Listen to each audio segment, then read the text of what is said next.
الحمد لله نحمده ونستعينه ونستغفره ونعوذ بالله من شرور أنفسنا ومن سيئات أعمالنا من يهده الله فلا مضل له ومن يضلل فلا هادي له وأشهد أن لا إله إلا الله وحده لا شريك له وأشهد أن سيدنا ومولانا محمدًا عبده ورسوله أرسله بالحق بشيرا ونذيرا وداعيا إلى الله بإذنه وسراجا منيرا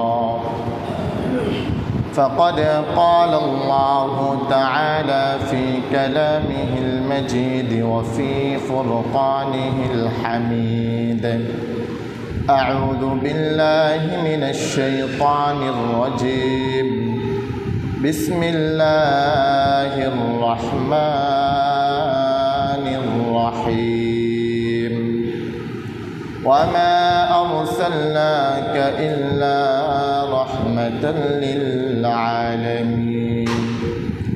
আমরা সকলে দরুদ শরীফ পড়ি اللهم صل على محمد وعلى آل محمد كما صليت على إبراهيم وعلى آل إبراهيم إنك حميد مجيد اللهم بارك على محمد وعلى آل محمد كما باركت على إبراهيم وعلى آل إبراهيم إنك حميد مجيد الله رب العالمين কাছে অসংখ্য অগণিত শুকরিয়া যে মালিক আমাদেরকে জুমার সালাত আদায়ের জন্য মসজিদে আসার বসার কোরআন ও হাদিসের কিছু কথা বলার ও শোনার মতো তৌফিক দান করেছেন। আমরা মালিকের দরবারে মালিকের শিখানো বাক্যেই শুকরিয়া আদায় করি, সকলেই বলি আলহামদুলিল্লাহ। দরুদ ও রহমত বর্ষিত হোক ইমামুনা কুদওয়াতুনা রাহমাতাল লিল আলামিন সাইয়্যিদুনা হযরত মুহাম্মদ মুস্তাফা সাল্লাল্লাহু আলাইহি ওয়াসাল্লামের প্রতি। আল্লাহুম্মা সাল্লি আলাইহি আল্লাহুম্মা বারিক আলাইহি। প্রিয় মসজিদের মুসল্লিয়ানে ইকরাম, রবিউল আউয়াল মাস, আমরা আমাদের প্রিয় হাবিবের জীবনী সম্পর্কে আলোচনা করছিলাম। আল্লাহ রাসূল সাল্লাল্লাহু আলাইহি ওয়াসাল্লামের জীবনী তিন ভাগে বিভক্ত: নবুয়তের আগের জীবন এবং নবুয়তের পরের জীবন আবার দুই ভাগে বিভক্ত। একটা হলো মাক্কি জীবন, আরেকটি হলো মাদানী জীবন। তো রাসূলের নবুয়তের আগের যে 40 বছরের জীবনী, ওই জীবনী সম্পর্কে আমরা গত জুমায় কয়েকটি পয়েন্টকে সামনে রেখে আলোচনা করেছিলাম। আমাদের প্রথম পয়েন্ট ছিল আল্লাহ রাসূল সাল্লাল্লাহু আলাইহি ওয়াসাল্লাম তিনি যখন এই জমিনে আসলেন তখন পৃথিবীর অবস্থা কেমন ছিল। ওই সময়টাকে আইয়ামে জাহিলিয়াতের যুগ বলা হয়। কেন বলা হয় আমরা বিস্তারিত বলেছি। মূল পয়েন্ট এটা ছিল যে ওই সময়কার মানুষেরা আল্লাহ রাব্বুল আলামিনের ফয়সালার বিরুদ্ধে গিয়ে মানুষের ফয়সালাকে গ্রহণ করেছিল। আল্লাহ রাব্বুল আলামিনের আদেশের বিরুদ্ধে গিয়ে মানুষের আদর্শকে গ্রহণ করেছিল। এই কারণেই ওই সময়কার মানুষেরা জাহিলি যুগের মানুষে রূপান্তরিত হয়েছে। এরপরে আমাদের পয়েন্ট ছিল যে রাসূল যখন মাতৃগর্ভে আসলেন তখনকার সময়ের অলৌকিক কিছু ঘটনা, জন্মের সময়ের অলৌকিক কিছু ঘটনা। 3 নম্বর পয়েন্ট ছিল রাসূল মক্কায় জন্মগ্রহণ কেন করলেন, আল্লাহ তাকে কেন মক্কায় পাঠালেন। আল্লাহ রাসূলকে মক্কায় পাঠানোর মূল কারণ ছিল, যেহেতু তিনি সমগ্র পৃথিবীর রাসূল, আর মক্কা হলো পৃথিবীর কেন্দ্রভূমি। পৃথিবীর কেন্দ্রভূমি থেকে নবুয়তের রিসালাতের দায়িত্ব পালন করা রাসূলের জন্য যাতে সহজ হয়, এজন্য তাকে কেন্দ্রভূমিতে পাঠানো হয়েছে। আমাদের সর্বশেষ পয়েন্ট ছিল যে আল্লাহ রাসূল সাল্লাল্লাহু আলাইহি ওয়াসাল্লাম মক্কার কুরাইশ বংশে জন্মগ্রহণ করেছেন, এবং সেই বংশ কেমন আর ওই বংশেই কেন জন্ম হইল। কুরাইশ বংশ রাসূলের জবানে সবচাইতে শ্রেষ্ঠ বংশ ছিল। আর কুরাইশ বংশে কেন? কারণ রাসূলকে আল্লাহ রাব্বুল আলামিন যে আসমানি কিতাব দিয়েছেন, সে আসমানি কিতাব হলো কালামুল্লাহ, আর কালামুল্লাহর ভাষা হলো আরবি। মক্কার ভাষাও ছিল আরবি, তবে গোত্রভেদে বিভিন্ন গোত্রের ভাষার বিভিন্ন তারতম্য ছিল। আর কুরাইশ বংশের আরবি ভাষার বিশুদ্ধ চর্চা হইত। এজন্য আল্লাহ রাসূল সাল্লাল্লাহু আলাইহি ওয়াসাল্লামকে আল্লাহ রাব্বুল আলামিন বিশুদ্ধ আরবি যাতে করে শিখে সে আরবির উপরেই দাওয়াতি কাজ পরিচালনা করতে পারেন, এজন্যই মক্কার কুরাইশ বংশে রাসূলের জন্ম। আল্লাহ তাকে সেই বংশে পাঠাইলেন। প্রিয় উপস্থিতি, আমাদের আজকের আলোচনা এরপর থেকে যে আল্লাহ রাসূল সাল্লাল্লাহু আলাইহি ওয়াসাল্লাম কখন জন্মগ্রহণ করেছেন। আব্দুল্লাহ ইবনে আব্বাস রাদিয়াল্লাহু তাআলা আনহু তিনি বলেন, উলিদান নবী সাল্লাল্লাহু আলাইহি ওয়াসাল্লাম আমাল ফিল। আল্লাহ রাসূল সাল্লাল্লাহু আলাইহি ওয়াসাল্লাম আমুল ফিলে জন্মগ্রহণ করেন। আমুল ফিল কেন বলা হয়? আমুল ফিল রাসূলের জন্ম, ওই বছরে রাসূলের জন্ম হয়েছে। এখন আমুল ফিল বলার কারণ কি? আমুল ফিল এজন্য বলা হয় কারণ আব্রাহা কর্তৃক হাতি দ্বারা সে তার সৈন্য বাহিনী নিয়ে কাবাকে ধ্বংস করার জন্যে ওই বছর মক্কায় আক্রমণ করেছিল। যেহেতু হাতি দ্বারা সে মক্কার দিকে অগ্রসর হয়েছে, কাবার দিকে অগ্রসর হয়েছে, এজন্য ওই বছরকে আমুল ফিল বলা হয়। এজন্য ওই বছরকে বলা হয় যে আমুল ফিল। আব্রাহা সে যেই ঘরের দিকে আক্রমণের দিকে এগিয়ে গেল, ওই ঘর পৃথিবীর কোনো মানুষের ঘর ভাই? ওই ঘরের মালিককে? ওই ঘরের নাম হলো বাইতুল্লাহ। বাইতুল্লাহ হলো আল্লাহর ঘর। তো আব্রাহা ধ্বংস করতে গেল আল্লাহর ঘরকে। যখন আব্রাহা নির্দিষ্ট একটা জায়গা পর্যন্ত পৌঁছাইল, আব্রাহার ওই হাতিগুলো আর সামনের দিকে অগ্রসর হয় না। আব্রাহা যে হাতিগুলো নিয়ে কাবা ধ্বংসের দিকে যাচ্ছে, ওই হাতিগুলোকে সৃষ্টি করেছেন কে? আল্লাহ। আল্লাহর সৃষ্টি, সে আল্লাহর সৃষ্টিকে নিয়ে সে আল্লাহর ঘরকে ধ্বংসের দিকে এগিয়ে যাচ্ছে।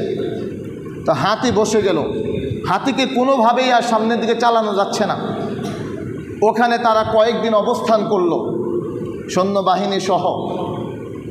অবস্থান করার ফলে তাদের কাছে যে আহার ছিল, আহারগুলো ফুরিয়ে গেল।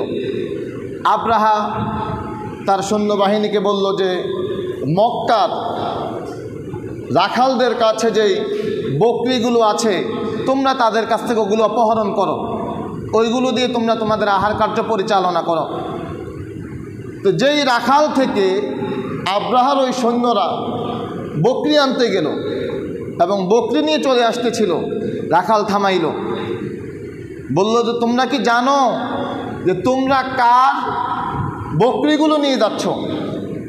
এইগুলো এই মক্কার নেতা, এই কাবার যিনি খাদেম, এই কাবার যিনি মোতাওয়াল্লি, এই কাবার যিনি দায়িত্ব পরিচালনা করছেন, সে আব্দুল মুত্তালিবের বকরি এগুলো। তখন ওই সৈন্যরা বলতেছে যে তুমি কি জানো যে আমরা কার হুকুমে নিচ্ছি?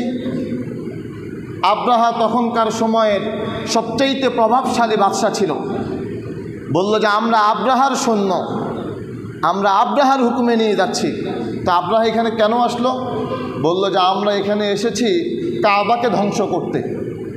তো আব্দুল মুত্তালেবের ওই রাখাল সে যখন এটা শুনতে পেল যে আব্রাহা এখানে আসছে কাবাকে ধ্বংস করতে, সে ওই বকরিগুলোর দিকে আর না গিয়ে সে ছুটে গেল তার মনিবের কাছে, গিয়ে বলল যে আব্রাহা কর্তৃক কাবাকে ধ্বংস করার জন্য আসছে এবং আপনার ওই বকরিগুলো আব্রাহা নিয়ে গেল, আব্রাহার সৈন্যরা নিয়ে গেছে।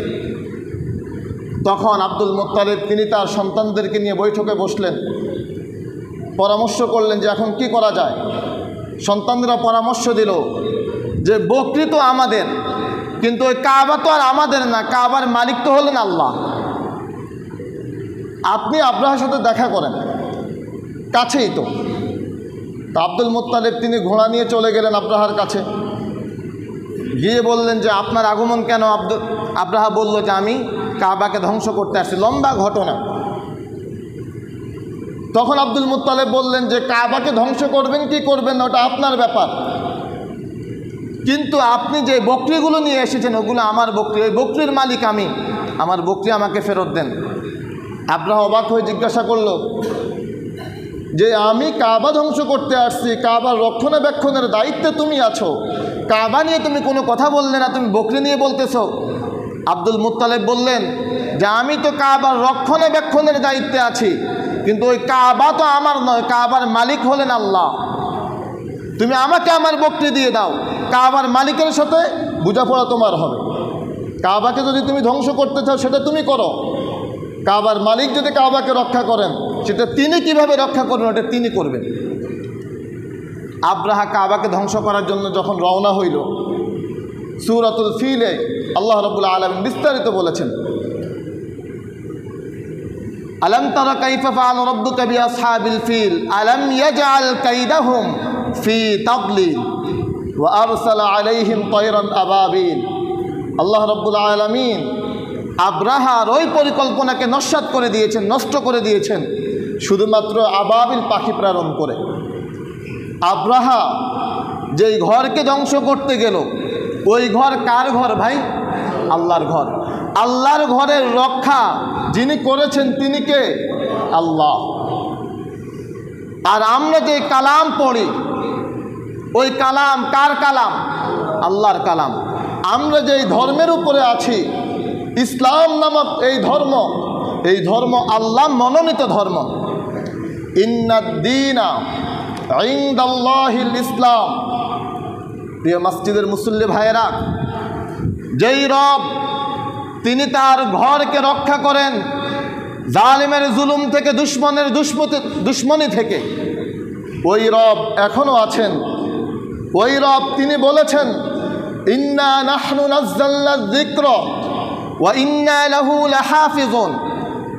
আমার এই কালামের রক্ষণাবেক্ষণ আমি করব, এই কোরআনের রক্ষণাবেক্ষণ আমি করব। লা ইয়াতিহিল বাতিলু মিন বাইনি ইয়াদাইহি ওয়ালা মিন খালফিহি।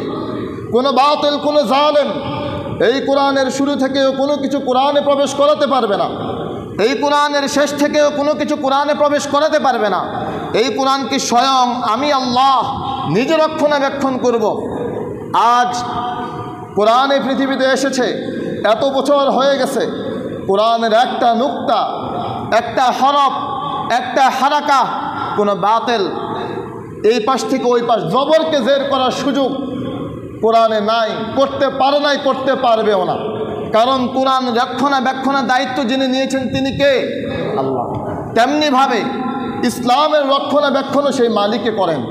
ইন্নাদ-দীনা ইনদাল্লাহিল ইসলাম। প্রিয় ভাইয়েরা, আমরা হলাম ইসলামের খাদেম। ইসলামকে জমিনে বিজয় বেশে রাখার দায়িত্ব আমাদের। আজ আমরা হয়তো মনে করি যে ইসলাম পৃথিবীতে প্রতিষ্ঠিত নাই, তো পৃথিবীতে তো প্রতিষ্ঠিত করতে হবে ইসলামকে। প্রিয় ভাইয়েরা, এজন্য দেখার বিষয় যে ইসলামকে এই জমিনে প্রতিষ্ঠা করার যেই কাজ, ওই কাজের সাথে আমি আপনি সম্পৃক্ত আছি কিনা। ইসলাম এই জমিনে প্রতিষ্ঠিত হবেই হবে, নিশ্চিত হবে, চূড়ান্তভাবে হবে, কোরআনের আইন এই জমিনে বাস্তবায়ন হবেই হবে। দেখার বিষয় যে আমি আপনি কোরআনের আইন এই জমিনে বাস্তবায়নের কাজে আছি কিনা, আমার আপনার নাম কোরআনের আইন এই জমিনে বাস্তবায়নের কাজের সহযোগিতায় আছে কিনা সেটা দেখার বিষয়।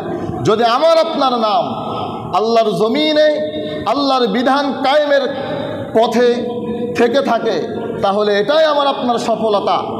আর যদি আল্লাহর জমিনে আল্লাহর বিধানের আল্লাহর খেলাফতের এই জমিনে প্রতিষ্ঠা করার কাজে আমার আপনার নাম না থাকে তাহলে ওটা আমার আপনার জন্য ব্যর্থতা। প্রিয় ভাইয়েরা, তো আমরা বলছিলাম যে আল্লাহ রসুল সাল্লাল্লাহু আলাইহি ওয়াসাল্লাম তিনি যখন এই জমিনে আসেন, যেই বছর আসেন ওই বছরটার নাম ছিল আমুল ফিল। তাহলে রসুলের জন্ম হয়েছে আমুল ফিলে। কততম বছর? অনেকে বলেছেন 570 খ্রিস্টাব্দ। আর রাহিকুল মাকতুম বিখ্যাত সিরাত গ্রন্থ, ওখানে এসেছে 571 খ্রিস্টাব্দে আল্লাহ রসুল সাল্লাল্লাহু আলাইহি সাল্লাম জন্মগ্রহণ করেছেন। এবার আমাদের জানার বিষয় যে রাসূলুল্লাহ সাল্লাল্লাহু আলাইহি ওয়াসাল্লাম কোন মাসের কত তারিখে কোন বারে জন্মগ্রহণ করেছেন। বছর তো আমরা জানলাম যে আমুল ফিলে জন্মগ্রহণ হয়েছে।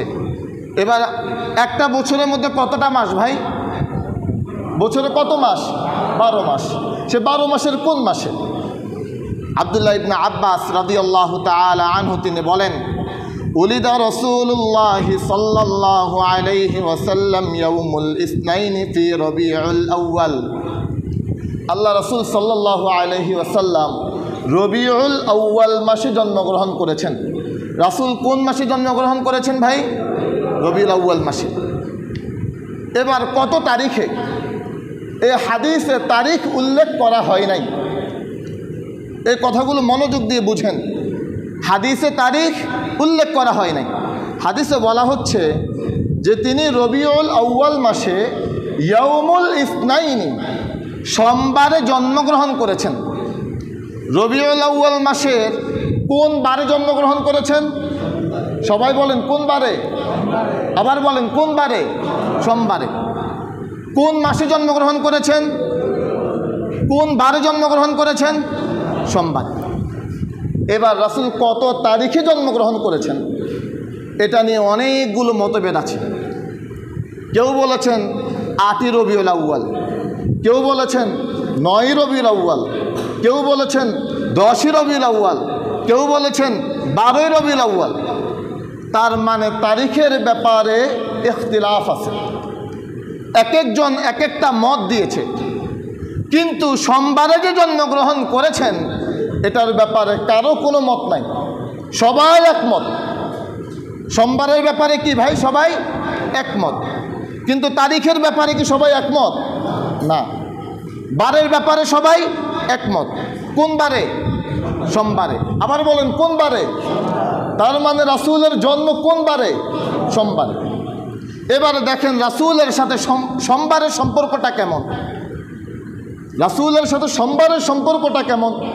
আল্লাহ রাসূল সাল্লাল্লাহু আলাইহি ওয়াসাল্লাম তিনি বলেন, আব্দুল্লাহ ইবনে আব্বাস রাদিয়াল্লাহু তাআলা আনহু থেকে বর্ণিত, উলিদান নাবিয়্যা সাল্লাল্লাহু আলাইহি ওয়াসাল্লাম ইয়াউমুল ইসনাইন।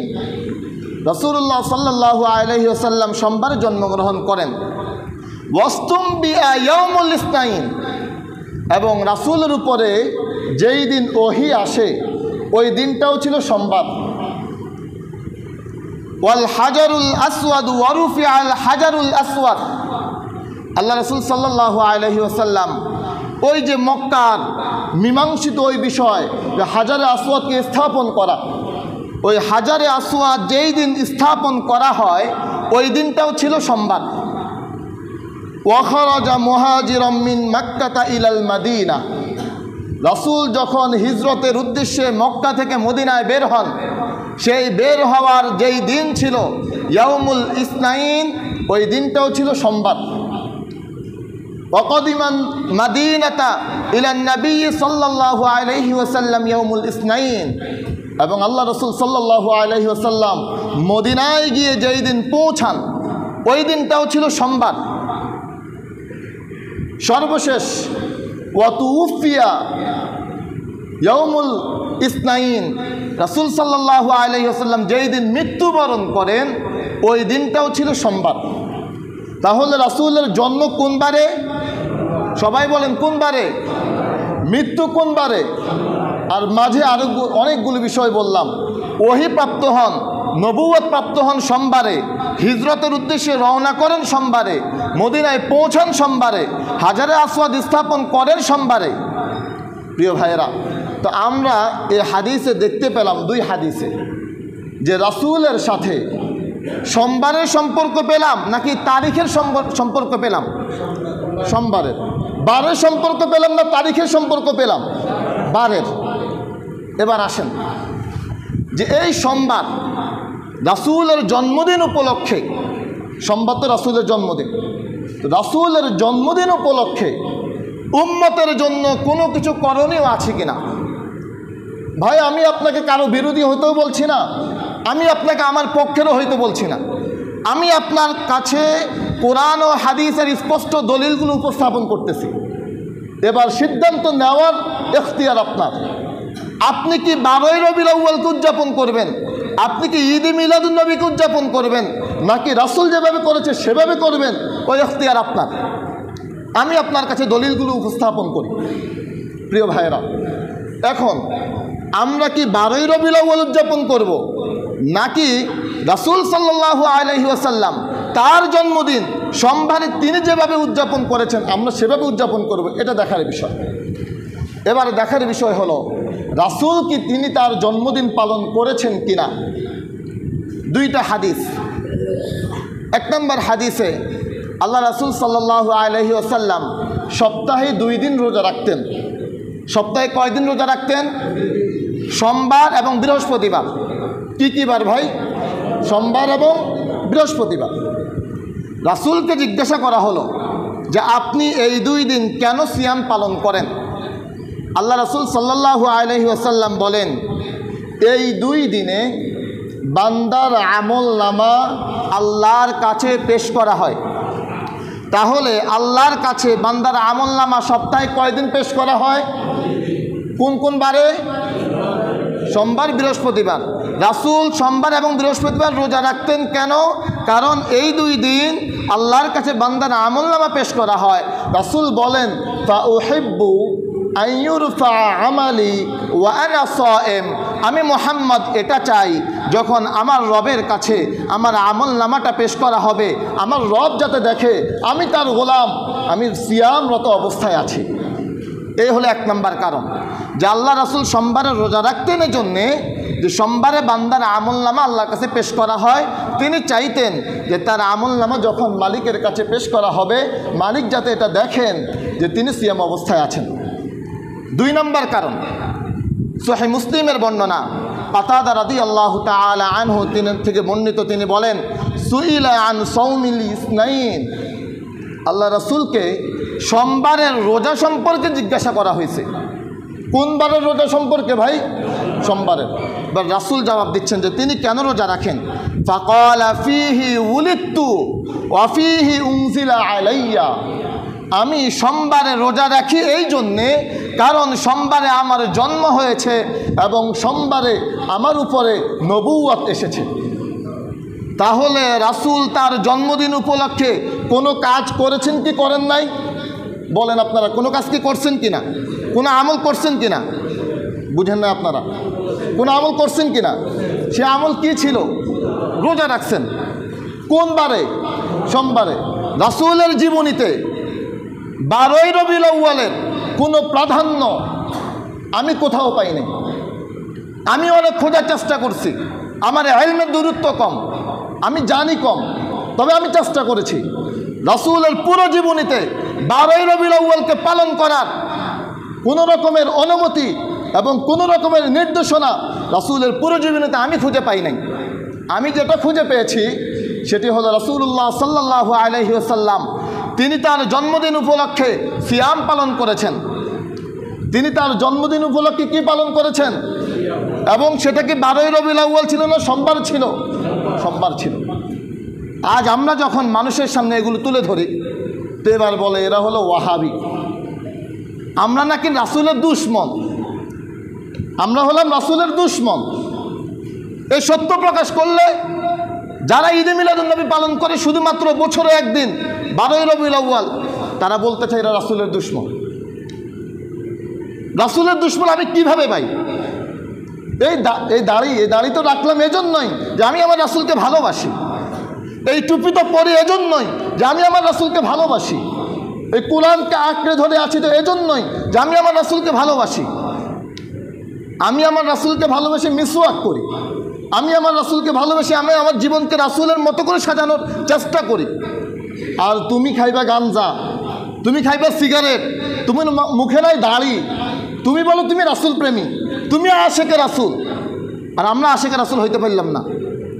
অথচ কোরআনের পক্ষে, হকের পক্ষে, ইসলামের পক্ষে, ন্যায়ের পক্ষে বাতিলদের বিরুদ্ধে যখন বলার প্রয়োজন হয় তখনই আমরাই তো বলি।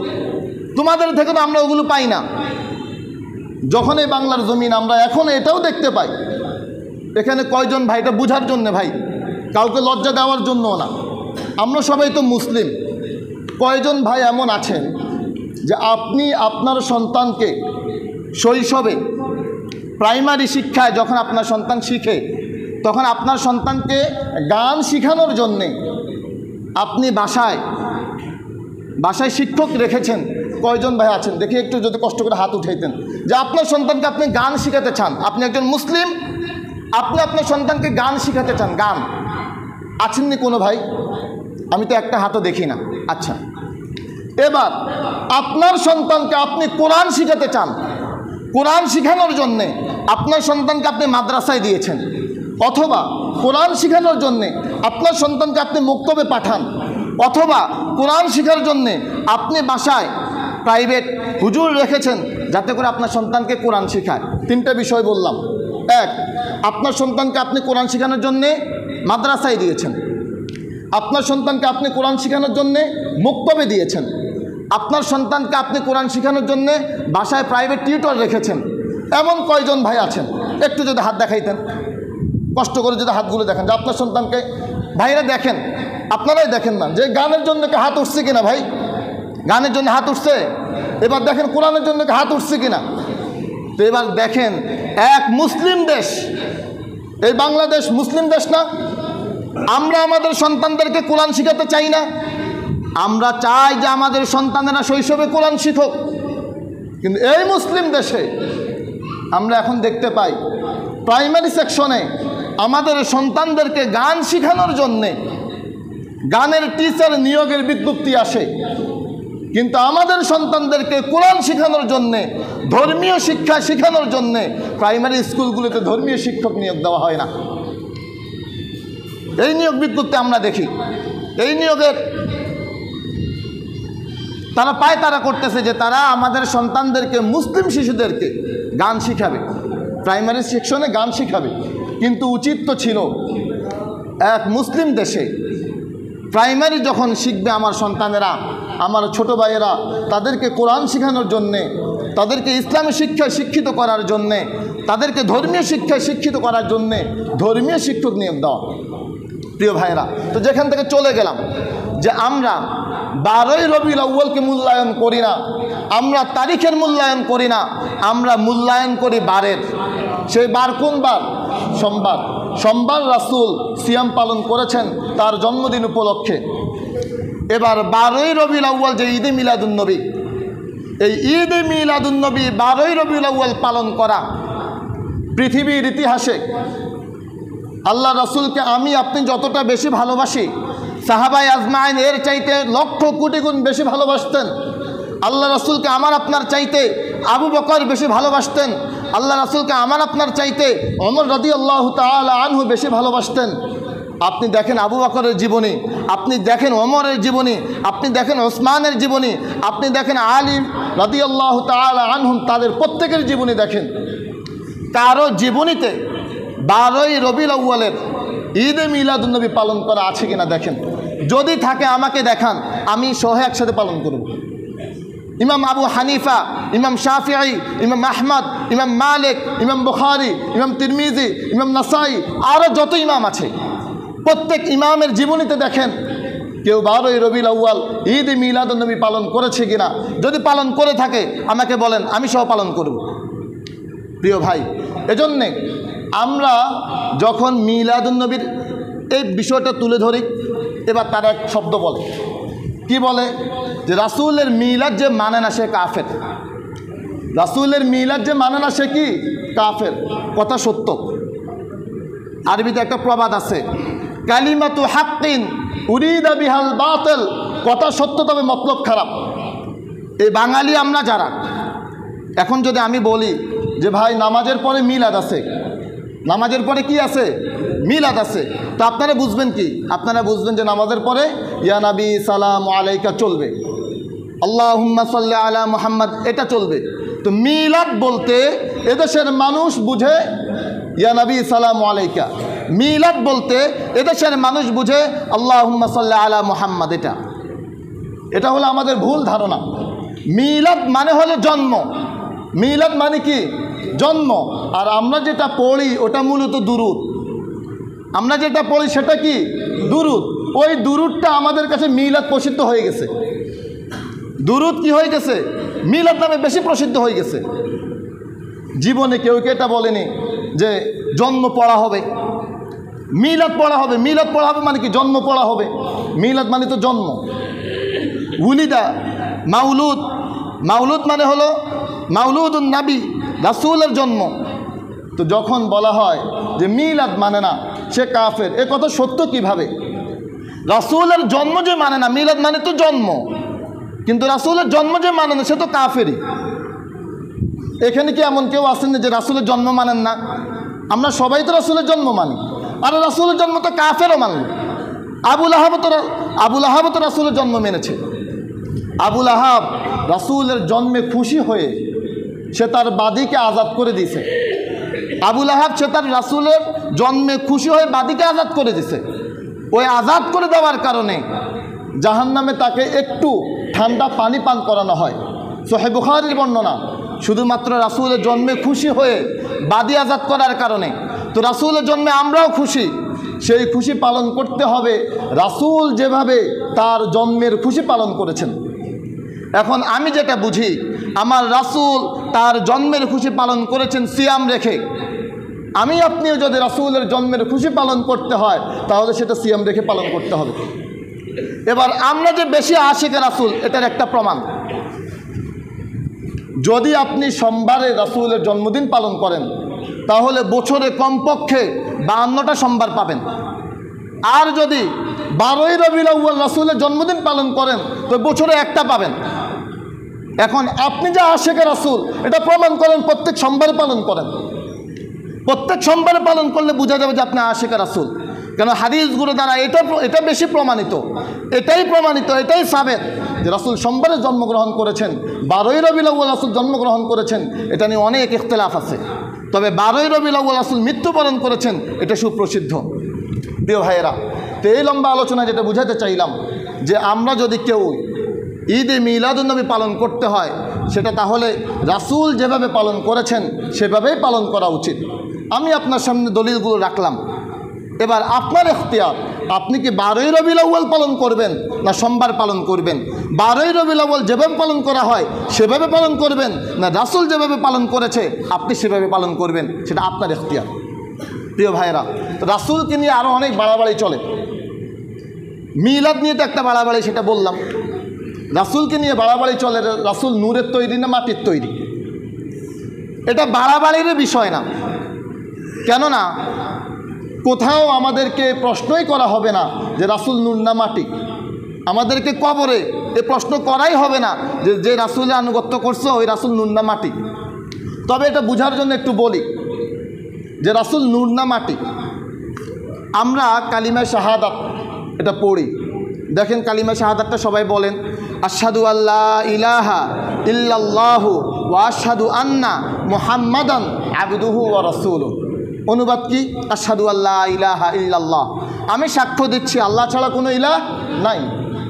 ওয়া আশহাদু আন্না, এবং আমি এই সাক্ষ্য দিচ্ছি আন্না মুহাম্মাদান আবদুহু ওয়া রাসূলুহু, মুহাম্মদ সাল্লাল্লাহু আলাইহি সাল্লাম আল্লাহর আবদ, আল্লাহর বান্দা ও রাসূল। মুহাম্মদ সাল্লাল্লাহু আলাইহি ওয়াসাল্লাম আল্লাহর কি বান্দা ও রাসূল। তাহলে রাসূলের কয়টা পরিচয় পাইলাম? দুইটা। একটা পরিচয় কি বান্দা, আরেকটা পরিচয় কি রাসূল। এবার আমরা যারা আছি আমরা আল্লাহর কি বান্দা। কোরআন থেকে নেন, আল্লাহ রাব্বুল আলামিন কোরআনের এক আয়াতে বলেন, কুল ইয়া ইবাদিয়াল্লাযীনা আসরাফু আলা আনফুসিহিম, হে আমার বান্দারা, তোমরা যারা নিজের উপরে জুলুম করেছো, ইসরাফ করেছো, তোমরা আমার কাছে ফিরে আসো। এই ইবাদি, এই আব্দ বলতে আল্লাহ রাব্বুল আলামিন আমাদেরকে বলেছেন। তা আমরা যারা আছি সবাই বান্দা। এরপরে কোরআনের আরেক আয়াত নেন, আল্লাহ রাব্বুল আলামিন বলছেন, সুবহানাল্লাযী আসরা বিআবিদিহি লাইলাম মিনাল মাসজিদিল হারাম ইলাল মাসজিদিল আকসা। আমি আমার বান্দাকে মেরাজের রজনীতে মসজিদুল হারাম থেকে মসজিদুল আকসা পর্যন্ত ভ্রমণ করাইছি। বলেন তো ভাই আপনারা, মসজিদুল হারাম থেকে মেরাজের রজনীতে মসজিদুল আকসা ভ্রমণ করাইছেন যাকে, তিনি কে? মুহাম্মদ সাল্লাল্লাহু আলাইহি সাল্লাম। আর কি কাউকে ভ্রমণ করাইছে? না। ওখানে আব্দ বলতে আল্লাহ রাব্বুল আলামিন রাসূলকে বুঝাইছেন। তাহলে এক জায়গায় আব্দ বলতে আল্লাহ রাব্বুল আলামিন সমস্ত মানুষকে বুঝাইছেন, আরেক জায়গায় আব্দুন বলে আল্লাহ রাব্বুল আলামিন শুধুমাত্র রাসূল সাল্লাল্লাহু আলাইহি সাল্লামকে বুঝিয়েছেন। এবার আমরা জানি যে খলাকাকুম মিন তুরাব, আল্লাহ রাব্বুল আলামিন আমাদেরকে কি থেকে সৃষ্টি করেছেন? মাটি থেকে। কি থেকে সৃষ্টি করেছেন? মাটি থেকে। আব্দ হিসাবে, কি হিসাবে ভাই? আব্দ হিসাবে আমরা সবাই মাটি। আব্দ হিসাবে রাসূল সাল্লাল্লাহু আলাইহি সাল্লামও মাটি। তাহলে রাসূল মাটি, সেটা কোন হিসাবে? আব্দুন হিসাবে। রাসূল মাটি কোন হিসাবে? আব্দুন হিসাবে। বান্দা হিসাবে রাসূল কি? মাটি। আমরা যেমন বান্দা হিসাবে মাটি, রাসূল তেমনিভাবে বান্দা হিসাবে মাটি। এবার রাসূলের পরিচয় কয়টা পাইছিলাম? বলেন কয়টা পাইছিলাম? দুইটা। এক নম্বর পরিচয় কি ছিল? আব্দুন, বান্দা। আরেকটা পরিচয় কি ছিল? রাসূল। এবার আমরা যারা আছি আমরা সবাই কি রাসূল? আমরা কি রাসূল? কিন্তু না, আমরা সবাই কি বান্দা। আমরা সবাই বান্দা, তিনিও বান্দা। বান্দা হিসেবে আমরা যেমন মাটি, তিনিও মাটি। আমরা কিন্তু রাসূল না, তিনি রাসূল। তিনি কি? রাসূল। রিসালাত হিসাবে রাসূল নূর। রিসালাত হিসাবে রাসূল কি? তার মানে আমাদের রাসূল নূরও, আমাদের রাসূল মাটিও। আব্দিয়াত হিসেবে রাসূল মাটি, রিসালাত হিসেবে রাসূল নূর। এখন মনে আসতে পারে যে একই মানুষ দুই পরিচয় হয় কেমনে? ভাই আপনি আমিও একই মানুষ, অনেক পরিচয়। যতগুলো দৃষ্টি ততগুলো পরিচয় হয়। আমার বাবার দৃষ্টিতে আমি কি? সন্তান। আর আমার সন্তানের দৃষ্টিতে আমি কি? বাবা। আমার চাচার দৃষ্টিতে আমি কি? ভাতিজা। আমার মামার দৃষ্টিতে আমি কি? ভাগিনা। তো যতগুলো দৃষ্টি ততগুলো পরিচয়। যখন আব্দিয়াতের দৃষ্টি রাসূলের দিকে তখন রাসূল মাটি, যখন রিসালাতের দৃষ্টি রাসূলের দিকে তখন রাসূল নূর। এটা নিয়ে মারামারির কিছু নেই। আমাদের ওই কালিমা যদি আমাদের ক্লিয়ার থাকে যে আশহাদু আল্লা ইলাহা ইল্লাল্লাহ ওয়া আশহাদু আন্না মুহাম্মাদান আবদুহু ওয়া রাসূলুহু। আমার রাসূল আব্দ হিসাবে রাসূল কি? মাটি। রিসালাত হিসাবে রাসূল কি? নূর। তার মানে আমার আপনার রাসূল তিনি মাটিও নূরও। প্রিয় ভাইয়েরা, তো আজকের আলোচনায় আমরা অনেক লম্বা আলোচনা, প্রস্তুতি আরও অনেক লম্বা ছিল, আমরা তো আসলে সময় স্বল্পতা। তো আমরা মূল যে বিষয়টা বুঝলাম সেটি হলো আল্লাহ রাসূল সাল্লাল্লাহু আলাইহি ওয়াসাল্লাম আমুল ফিলে জন্মগ্রহণ করেছেন। এবং রাসূল সাল্লাল্লাহু আলাইহি ওয়াসাল্লাম কোন মাসে জন্মগ্রহণ করেছেন ভাই? সবাই বলেন কোন মাসে? রবিউল আউয়াল মাসের। তারিখকে মূল্যায়ন করব না বারকে মূল্যায়ন করব? বার। কোন বারে জন্মগ্রহণ করেছেন? সোমবার। এবার সোমবারে রাসূলের জন্ম, এই জন্মকে উপলক্ষ করে আমাদের জন্য কোনো কিছু করণীয় আছে কিনা সেটা আমরা হাদিস থেকে জানলাম। এবার আপনারা বলেন, সোমবার উপলক্ষে, জন্মদিন উপলক্ষে রাসূল কি কোনো আমল করেছেন কি করেন নাই? করেছেন। সে আমল কোন আমল ছিল? সিয়াম পালন করেছেন। তো আমরা যেটা চেষ্টা করব, এ আহ্বান যে যদি জন্মদিন উপলক্ষে কোনো কিছু পালন করতে হয় তাহলে সিয়াম রেখে রাসূলের জন্মদিন পালন করা। আর সর্বশেষ আমরা আল্লাহ রাসূল নূর না মাটি এ সম্পর্কে আলোচনা করার চেষ্টা করেছি। আল্লাহ রাব্বুল আলামিন আমাদেরকে আলোচনা বুঝে আমল করার তৌফিক দান করুন। ওয়া আখিরু দাওয়ানা আলহামদুলিল্লাহি রাব্বিল